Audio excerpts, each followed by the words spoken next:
2025年9月25日星期四，廣東話 in Cantonese， 今天的靈修分享。以下是一位牧師的見證，主題是以愛與勇氣面對校園暴力與欺凌。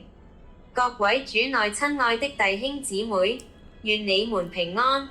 今日我們要共同思想一個在當今校園中不容忽視的課題——校園暴力與欺凌事件。在香港這個充滿活力的城市中，我們的子女每日穿梭於學校走廊、操場與課室之間。然而在這看似平靜的校園生活中，卻可能隱藏着令人憂心的黑暗面。作為基督徒和家長，我們應當如何以信仰的智慧來回應這個挑戰呢？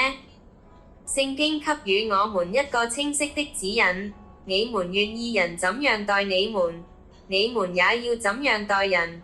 路加福音6章31節。這不僅是一條道德準則，更是我們處世為人的黃金法則。當我們教導子女時，應當幫助他們培養深切的同理心，讓他們明白每個生命都是上帝獨特的創造，都值得被尊重和珍視。家長應當每日與子女真誠交流，不僅關心學業成績，更要細心詢問今日在學校過得如何，有沒有遇到什麼讓你開心或因不開心而難過的事情。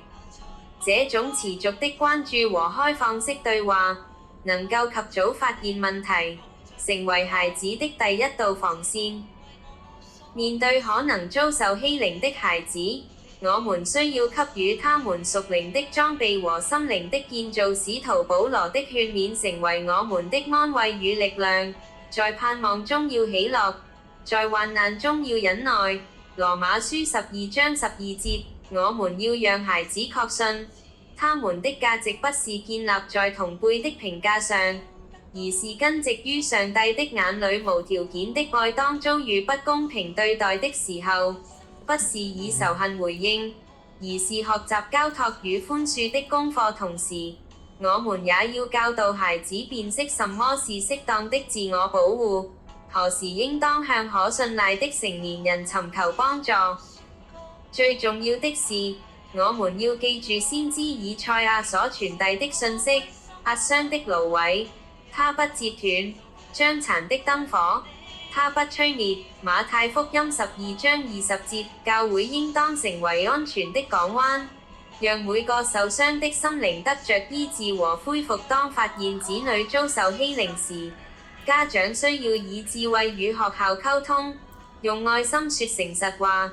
若發現子女可能是欺凌者時，更需要以真理加以同理心的引導，讓他們明白欺凌行為的後果，學習悔改與和好。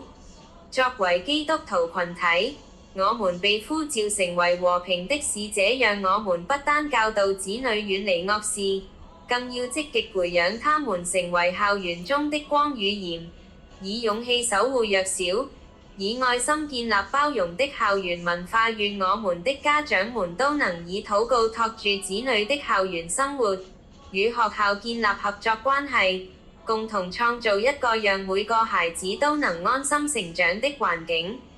求主賜給我們智慧與勇氣，在這充滿挑戰的時代中，以實際行動見證基督的愛。讓我們的校園成為培育仁愛、公義與和平的場所。願主的平安與我們眾人同在，從今時直到永遠。阿們。